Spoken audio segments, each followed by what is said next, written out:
제 한 장 더 줘받은 가문의 비밀. 런던의 어느 흐린 오후, 나는 셜록 홈즈와 함께 베이커가 221비에서 여느 때와 다름없는 나른한 시간을 보내고 있었다. 창밖에는 안개가 가득했고 벽난로에서는 따뜻한 불길이 일렁였다. 홈즈는 안락의자에 몸을 기댄 채 담배를 피우며 신문을 읽고 있었고 나는 새로 나온 의학 견어를 훑어보며 지루함을 달래고 있었다. 그때 방문을 두드리는 소리가 들렸다. 예상치 못한 방문객이었지만 홈즈는 이미 누군가 올 것을 알고 있었다는 듯한 표정을 지었다. 왓슨, 문을 열어주게. 우리를 흥미롭게 할 사건이 찾아온 듯하군. 나는 문을 열었고 키가 크고 마른 신사가 안으로 들어섰다. 그는 모티머 박사라고 자신을 소개했다. 바스커빌 가문에는 오랜 저주가 내려져 있습니다. 모티머 박사는 이렇게 말하며 낡은 양키지 한 장을 꺼냈다. 이것은 18세기에 쓰인 문서로 바스커빌 가문의 비극적인 운명을 기록하고 있습니다. 그 문서에 따르면 험프리 바스커빌 경은 한때 잔인한 지주였으며 어느 날 한 여인을 납치하여 자신의 성으로 끌고 갔다. 하지만 여인은 탈출을 시도했고 그를 쫓던 험프리 경은 늪지대에서 거대한 개의 습격을 받아 끔찍한 죽음을 맞이했다고 한다. 이후로 바스커빌 가문의 남성들은 모두 정체불명의 죽음을 맞았다고 했다. 그러나 홈즈는 이러한 전설보다는 현실적인 증거에 더 주목했다. 모티머 박사는 최근 찰스 바스커빌 경이 사망한 사건을 설명하면서 그의 시신 근처에서 거대한 개의 발자국을 발견했다고 주장했다. 홈즈는 손가락을 마주댄 채 잠시 생각에 잠겼다. 닥터 모티머,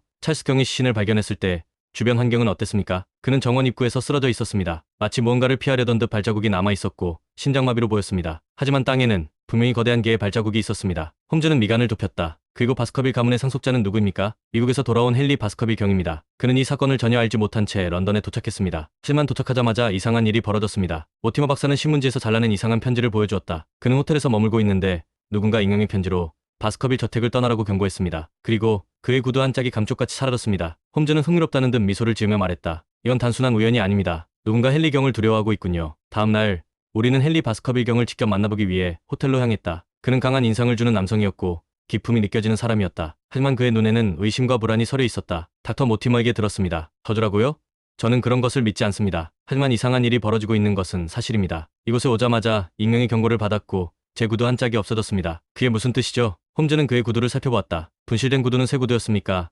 아니면 낡은 것이었습니까? 처음에는 새 구두가 사라졌다가 다시 나타났고 이번에는 오래된 구두 한 짝이 사라졌습니다. 홈즈는 깊은 생각에 잠긴 표정을 지었다. 누군가 당신의 채취가 묻은 물건을 필요로 한 듯하군요. 그 말에 헨리는 어리둥절한 표정을 지었지만 나는 갑자기 소름이 돋았다. 무엇을 위한 채취란 말인가? 이야기를 마친 후 우리는 호텔을 나섰다. 하지만 그 순간 홈즈는 갑자기 걸음을 멈추고 뒤를 돌아보았다. 그곳에는 신문을 읽는 척하며 우리를 주시하는 수상한 남자가 있었다. 홈즈는 왓슨과 나를 향해 낮은 목소리로 말했다. 저 남자를 기억해두게. 그가 우리의 다음 단서일지도 모르니 우리는 이 모든 미스터리를 풀기 위해 데본셔의 바스커빌 저택으로 향하기로 결정했다. 하지만 홈즈는 런던에서 처리해야 할 일이 많다며 나에게 헨리 바스커빌 경을 보호하며 저택에서 조사할 것을 부탁했다. 왓슨, 나는 자네를 믿네. 저택에서 일어나는 일들을 꼼꼼히 기록하고 수상한 인물을 주의 깊게 살펴보게. 그리고 절대 혼자 다니지 말게나. 어떤 일이 벌어질지 모르니까. 나는 그의 말을 가슴 깊이 새기며 헨리 경과 함께 기차에 올랐다. 창밖으로 보이는 런던의 풍경이 점점 멀어져 갔다. 저 멀리에는 안개로 뒤덮인 데본셔의 황량한 대지가 기다리고 있었다. 그리고 나는 어렴풋이 느꼈다. 이 여행이 단순한 방문이 아니라 어둠과 죽음이 도사리고 있는 운명의 여정이 될 것임을.